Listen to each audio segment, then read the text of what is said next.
Hello friends, आप सभी का स्वागत है हमारे यूट्यूब चैनल पर, जहां पर हम कंपटीशन एग्जाम की तैयारी लगातार कराते आ रहे हैं। आज फिर आपके साथ जुड़े हैं कि नई वीडियो में।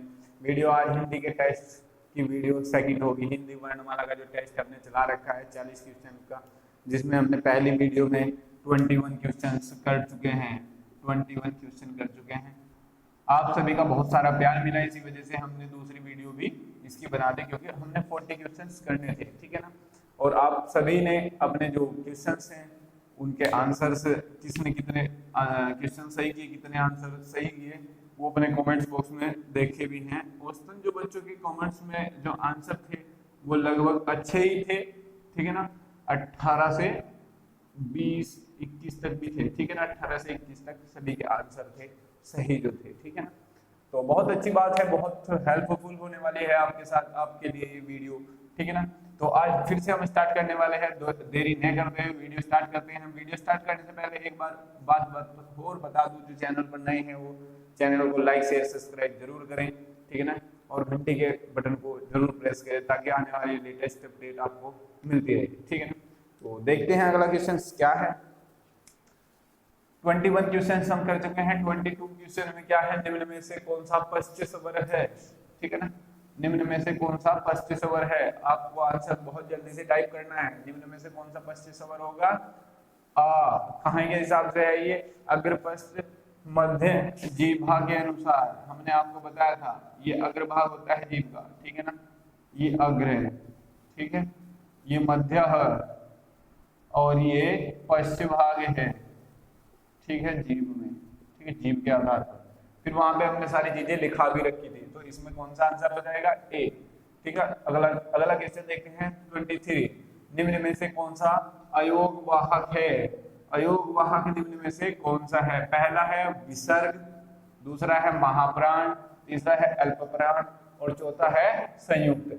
आप सभी को हमने बताया भी था, एक फाइनल चार्ट जब हमने आपको बताया था तब उसमें हमने आपको लिखाया भी था कि अयोग वाहक कौन से व्यंजन होते हैं, व्यंजन कह लो या वर्ण कह लो, कौन से वर्ण होते हैं। हमने फाइनल चार्ट में दिखाया था कौन कौन से अयोग वाहक होते हैं। अयोग वाह, अयोग वाह, अयोग वाह होते हैं अंग और अ। ये दो ऐसे वर्ण हैं, स्वर स्वर कह सकते हैं, कुछ भी स्वर में नहीं रखते हैं लोग। दो ऐसे स्वर हैं या वर्ण हैं जिनको हम अयोगवाह कहते हैं।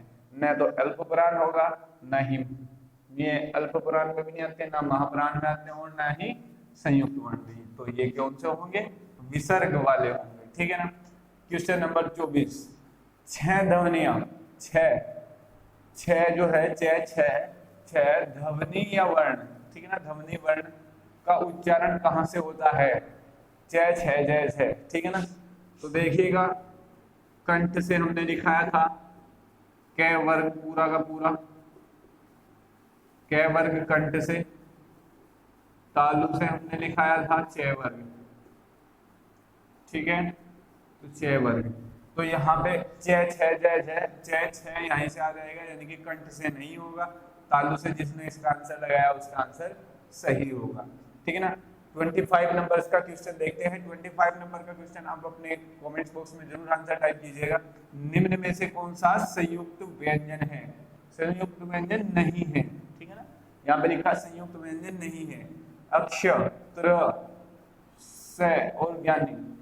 देखो, हमने संयुक्त व्यंजन आपके पास कितने लिखा रखे हैं, हमने संयुक्त व्यंजन आपके पास लिखा रखे हैं 4। कौन कौन से संयुक्त व्यंजन लिखा रखे हैं, अक्ष, त्र, अज्ञ और श्रेय। अब इन चारों के अलावा कोई और जो सा भी होगा इसमें वो इसका आंसर होगा, क्योंकि नहीं पूछा है, तो इसमें answer C is the right answer. 26वां क्वेश्चन देखते हैं हम। 26 तालव्य व्यंजन है, यानी कि जो तालु से बोला जाता है उनको तालव्य व्यंजन कहते हैं। तालव्य व्यंजन आपको फिर से चेक करना है। सबसे पहले छ, झ। अब मैंने अभी थोड़ी देर पहले बताया था कि कंठ के बाद तालु आता हो जिसमें च वर्ग आता है, तो वो ही इसका आंसर हो गया। आई होप ये तो सभी का सही हुआ होगा, ठीक है ना। अगला क्वेश्चन देखते हैं 27 में य, र, ल, व, य, र, ल, व किस वर्ग के व्यंजन है। अब बताना है य, र, ल, व किस वर्ग के व्यंजन है, बहुत फास्टली बताना है। यार अलावा तालवे वाले व्यंजन है, उसमें व्यंजन है, अंत्यस्थ व्यंजन है या ओष्ठ व्यंजन है। मैं आपको अगर आपको बताऊं इस क्वेश्चन के बारे में, ये तो होते हैं संयुक्त व्यंजन, संयुक्त व्यंजन, ठीक है ना, संयुक्त। तो ये वाला ऑप्शन तो इसमें नहीं होगा, अगर संयुक्त है, संयुक्त है तो ये नहीं होगा, ये ऑप्शन में भी नहीं है, ठीक है ना। ऑप्शन में दिया है इन्होंने उसमें व्यंजन। उसमें व्यंजन अपने पास होते हैं, आपको सभी को करा रखे हैं, बड़ा स, पेट बड़ा स, छोटा स और ह, ठीक है ना। ये उसमें व्यंजन होते हैं। ओष्ठ से पै पै वर्ग बोला जाता है, ओष्ठ से पै वर्ग, पूरा का पूरा पै वर्ग, पै फै पै भै मै तक, ठीक है ना। तो ये भी नहीं होगा और उसमें व्यंजन भी नहीं होगा। तालबे से भी बताया, तालबे से सिर्फ अपने च छ ज झ बोले जाते हैं। तो आंसर कौन सा होगा, अंत्यस्थ होंगे ये, ठीक है ना। यार अंत्यस्थ व्यंजन होंगे। अब सबसे लास्ट का क्वेश्चन देखते हैं, सबसे लास्ट नहीं है ये, 28वां नंबर का क्वेश्चन देखते हैं। अनुनासिका यानी कि जो अनुनासिक से बोले का संबंध किससे होता है। अनुनासिक का संबंध केवल नाक से होता है, केवल मुंह से होता है, या नाक और मुंह दोनों से होता है। तीन ही ऑप्शन है, तीनों में से आपको सही करना है। कोई भी व्यंजन है, कोई भी चीज है, बोलने के लिए हमें नाक से नहीं बिल्कुल बोल सकते, तो पहला ऑप्शन तो वैसे ही गलत है, ठीक है ना। दूसरा व्यंजन अब केवल मुंह से, अगर केवल मुंह से बोला जाता तो अनुनासिक नहीं आता इसके साथ लिखा हुआ, ठीक है ना, अनुनासिक नहीं आता। तो ऑप्शन बी भी गलत है, तो option C is the right answer. ये अनुनासिक व्यंजन जितने भी होते हैं ये हमें नाक और मुंह दोनों से बोले जाते हैं। आपको कमेंट करना है कौन कौन से अनुनासिक व्यंजन होते हैं, ठीक है ना। अब क्वेश्चन 28 के बाद आगे देखते हैं क्वेश्चन, ये आपके सामने अभी लगेगी, देखिएगा 5 क्वेश्चन आपके सामने फिर से हैं, आपको दिख भी रहा होगा, ठीक है ना। तो 29 क्वेश्चन का आंसर दीजिएगा जल्दी से। अनुनासिक व्यंजन कौन से हैं, हमने पिछले क्वेश्चन में 28 में पूछा था कि अनुनासिक व्यंजन अनुनासिक व्यंजन का संबंध कहाँ से है, ठीक है ना, ये पूछा था। उसमें आपने बताया नाक और मुंह से संबंध है इसका, ठीक है ना। तो इनमें से आपको बताना है अनुनासिक व्यंजन कौन सा है निम्न में से। बहुत ध्यान पूर्वक आंसर देना है, ठीक है ना। सबसे पहला आंसर है ड, ढ, अण, न, म, ठीक है। फिर यहाँ पर ड, अयो, अण और नीचे बिंदी भी है, ठीक है ना, ये बिंदी, ठीक है, ये, ठीक है ना, न और मैं, ठीक है। और यहाँ पर बिना बिंदी के हैं ये सारे, ठीक है ना। और यहाँ पे डी है, निम्न में से कोई भी नहीं। आप जल्दी से जल्दी इसका अपने कमेंट बॉक्स में आंसर जरूर टाइप करें, ठीक है ना। इसका आंसर मैं अगर सही बताऊं तो पहला भी नहीं होगा। क्यों नहीं होगा ये हम इस क्वेश्चन के बाद बताने वाले हैं, क्योंकि अगर ये अभी बता दिया तो ये क्वेश्चन आपका हल हो जाएगा, ठीक है ना। तो इसलिए हम इसको अभी नहीं बताएंगे। इसमें आंसर जो सही है वो है ये, ठीक है ना। ये बिंदी वाले आंसर सही है, डा के तले, अय्या के तले और अण के तले बिंदी और न के तले बिंदी और मैं के नीचे बिंदी, यानी कि विसर्ग, ठीक है ना। यहाँ पे विसर्ग नहीं है, इस वजह से ये भी नहीं है और इनमें से कोई भी नहीं तो है ही, ठीक है ना। अब देखिएगा 30 क्वेश्चन, अनुनासिक वर्ण कौन से हैं। अनुनासिक वर्ण कौन से हैं, आपको यहाँ से समझ भी आ रहा होगा कौन से हैं, ठीक है ना। अगर नहीं आ रहा है तो अभी देख लेना, ठीक है ना। इसमें लिखा है पहला ऑप्शन वर्ग के प्रथमाक्षर, यानी कि वर्ग कोई भी वर्ग स्टार्ट है उसके प्रथमाक्षर, जैसे कै च ट त प, ये वाले बोले हैं इसमें, ये ऑप्शन नहीं होगा, ठीक है। वर्ग के तृतीय, जैसे कै ख ग, ग तृतीय पाया तो ग झ जितने भी आएंगे नीचे, ट जितने भी आएंगे वो उसके नीचे वाले, तो ये भी नहीं होगा। ना चतुर्थांश वाला होगा, हमेशा पंचमाक्षर होगा। पंचमाक्षर यानी कि 5वां। देखो किसी भी अक्षर क, ख, क, ख, ग, घ, ये वाले पंच, देखो ये पहला, ये दूसरा, ये तीसरा और ये चौथा और ये 5वां, ठीक है ना, ऐसे बोलते हैं ये, ठीक है ना। फिर इसके तरह च आएगा, छ आएगा, ज आएगा, झ आएगा और यहाँ पे नहीं आएगा, ठीक है ना। तो ये वाले 5वें जितने भी आएंगे, जो अण, अय्यण, ठीक है ना, अय, अण, न और मैं। ठीक है, ये जो होते हैं ये पंचमाक्षर होते हैं और इनके नीचे विसर्ग लगे हुए होते हैं, इसलिए अनुनासिक व्यंजन बोलते हैं। ये आपकी समझ में आया होगा, तो इसका राइट आंसर होगा डी। ठीक है, अगला क्वेश्चन देखते हैं। अगला क्वेश्चन है, हिंदी वर्णमाला में स्वरों की संख्या कितनी होगी? हिंदी वर्णमाला में स्वरों की संख्या ऑप्शन है 9, 11, 14 और 12।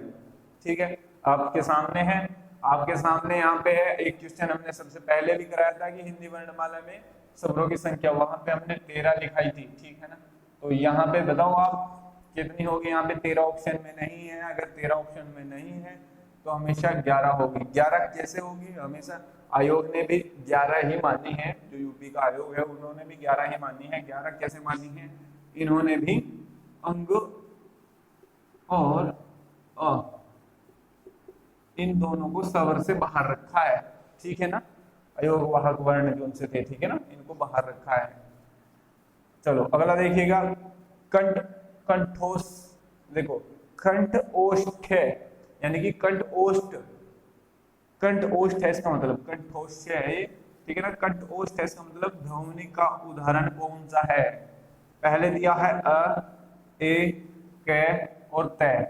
मैं आपको, आप सही आंसर टाइप करें अगर आपको पता है, अगर नहीं पता है तो मैं आपको बताने वाला हूँ। ठीक है, मैं बताने वाला हूँ यहाँ पे, बताने वाला क्या हूँ मैं? बताने वाला हूँ, सबसे पहले देखिए ए का उच्चारण हमेशा होता है कंठ से। ठीक है ना, कंठ से ए का भी और आ का भी उच्चारण कंठ से होता है। छोटी ई और बड़ी ई का उच्चारण होता है तालवे से। ठीक है ना, और मूर्धा से होता है, मूर्धा से होता है रेडी का।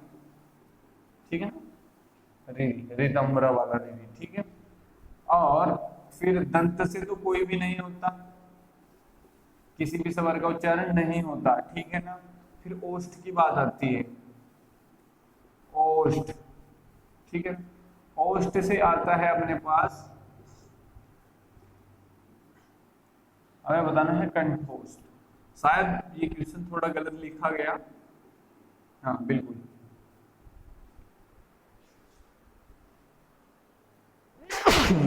सॉरी, थोड़ा क्वेश्चन ये गलत ऐसे लिखा गया मेरे से।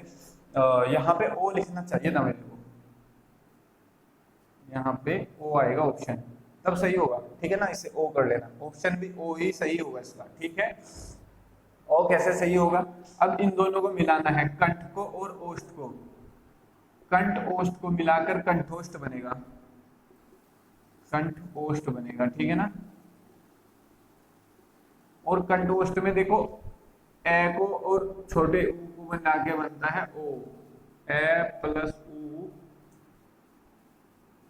ओ बनता है। ठीक है, ये आपको दिख भी रहा होगा, अगर यहाँ पे नहीं दिख रहा है तो मैं इसको ऊ यहाँ लिख देता हूँ। ठीक है ना, ओ। ठीक है ना, और दूसरा आ प्लस बड़ा ओ मिलकर बनेगा आओ, आओ।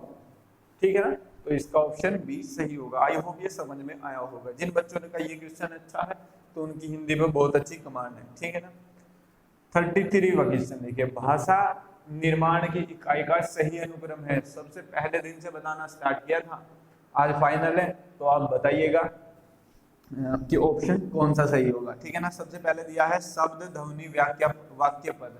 ठीक है ना, तो शब्द ध्वनि वाक्य पद, तो इसका आंसर सही नहीं होगा, सभी को पता है। ठीक है, दूसरा शब्द वाक्य ध्वनि पद, ये भी नहीं होगा। ठीक है ना, तीसरा देखिएगा पद वाक्य ध्वनि शब्द, ये भी नहीं होगा। फिर देखिएगा ध्वनि शब्द पद वाक्य। देखो हमने सबसे पहले बताया था भाषा की सबसे बड़ी इकाई, भाषा की सबसे बड़ी इकाई होती है आपकी वाक्य। ठीक है ना, सबसे बड़ी इकाई है ये। ठीक है ना, सबसे बड़ी, सबसे बड़ी इकाई। ठीक है ना, उससे छोटी वाक्य से छोटी उपवाक्य। ठीक है ना, सारी चीजें दिखा रखी हैं। इसी तरीके से घटता हुआ क्रम चलेगा, फिर उपवाक्य से छोटी पद। ठीक है ना, पद से छोटी फिर पदबद्ध। पदबंध को ही हमने क्या कहा था, शब्द, ठीक है। फिर उससे छोटा अक्षर लिखाया था, अक्षर, उससे छोटा फिर वर्ण, वर्ण को ही हमने ध्वनि कहा था।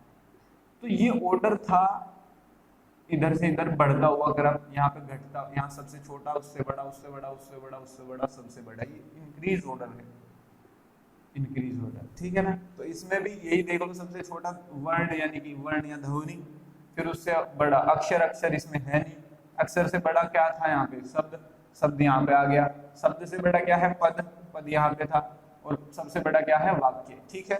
तो ये आंसर होगा इसका डी सही, ठीक है ना। अभी लगने वाले हैं आपके सामने 40 क्वेश्चन कंप्लीट, देखिएगा 34वां क्वेश्चन आपके सामने है, ठीक है ना। 34 में क्या लिख रखा है, 34 में उच्चारण के आधार पर कंठ से मुख विहर, विवर, मुख विवर यानी कि मुख विहारी बोलते हैं इसको, में ध्वनि का उचित अनुक्रम कौन सा है, यानी कि एक उचित क्रम भी है आपके साथ पास, जो हिंदी वर्ण वाला में रखा है उसका ऑप्शन आपको सही बताना है, ठीक है ना। कई बार क्वेश्चन ये रिपीट हो चुका है, ठीक है ना। सबसे पहला ऑप्शन है इसमें कंठ, तालु, मूर्धा, दंत, ओष्ठ, ठीक है ना। दूसरा ऑप्शन है तालु, कंठ, मूर्धा, दंत, ठीक है ना। तीसरा ऑप्शन है कंठ, मूर्धा, तालु, दंत, ओष्ठ, ठीक है। और फिर लास्ट ऑप्शन है कंठ, तालु, दंत, मूर्धा। आप सभी को पता भी होगा और मैंने अभी भी कई बार बता चुका हूं मैं, तो इसमें ऑप्शन अपना ए सही होगा, क्योंकि क्या होता है, सबसे पहले कंठ होता है, फिर तालु होता है, फिर मूर्धा होता है, फिर दंत होता है, फिर उसके बाद ओष्ठ होता है, फिर दंतोष्ठ होता है, ठीक है ना। कंठ तालव्य होता है, कंठोष्ठ होता है, अनुनासिक होता है, ये आपको सभी को करा रखे हैं, ठीक है ना। तो ऑप्शन इसमें ए सही होगा। 35 क्वेश्चंस देखिएगा, संयुक्त वर्ण त्रय, त्रय का सही रूप है, ठीक है ना। इसका सही रूप है बताना है, ठीक है ना। पहले ऑप्शन में दिया है त प्लस र, त प्लस र, बी ऑप्शन में दिया है अदत अदर, सी ऑप्शन में दिया अदत अदर रे, नहीं पूरा रे, ठीक है ना। या फिर डी ऑप्शन है, इनमें से कोई भी नहीं। आप सभी को पता भी होगा, जिन बच्चों को नहीं पता वो यहाँ से देख लीजिएगा, ठीक है ना। त प्लस र गलत होता है, अदत और अदर भी गलत होता है, ठीक है ना। तो सही ऑप्शन कौन सा होगा, अदत प्लस र, ठीक है ना। तो ऋषि बन जाता है, ऋत्र बन जाता है, ठीक है।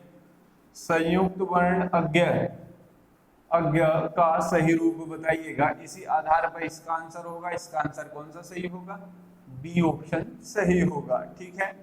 37 का क्वेश्चन देखिए, उच्चारण के आधार पर स्वर कितनी जगह से बोले जाते हैं। ऑप्शन है 5, 6, 7, 8, ठीक है ना। उच्चारण के आधार पर स्वर कितनी जगह से बोले जाते हैं, आपको बताऊं मैं, तो मैं अगला क्वेश्चन भी इसी के बिहाफ पे लिख रखा है, अगर मैं इसको बता दूं तो आप इसका आंसर दे पाओगे, ठीक है ना। तो मैं पहले इसका आंसर इसको बताता हूँ, फिर अगले को बताता हूँ। देखो यहाँ पे 6 जगह से बोला जाता है, 6 जगह से कौन कौन सी है वो, सबसे पहले कंठ, ठीक है, दूसरा तालु, फिर मूर्धा, मूर्धा, यहाँ जो दंत आता है, दंत से कोई भी स्वर नहीं बोला जाता, ये आपको ध्यान रखना है। फिर उसके बाद ओष्ठ आता है, ठीक है ना, क्रम यही है, क्रम यहाँ पे लिखा रखा है, ठीक है ना। फिर कंठ तालु आता है, तालव्य, ठीक है ना, और कंठोष्ठ आता है, कंठोष्ठ, ठीक है ना।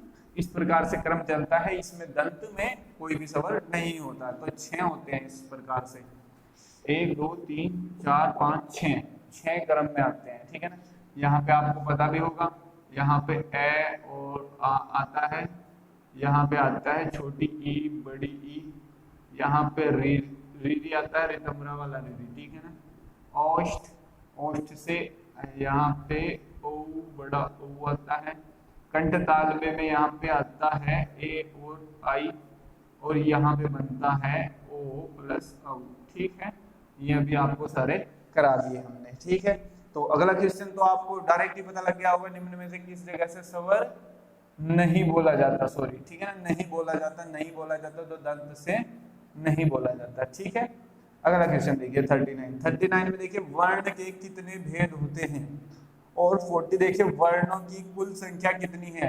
दोनों का आंसर आप कमेंट बॉक्स में जरूर टाइप कीजिएगा। अगर सेशन अच्छा लगे तो लाइक शेयर सब्सक्राइब जरूर कीजिएगा।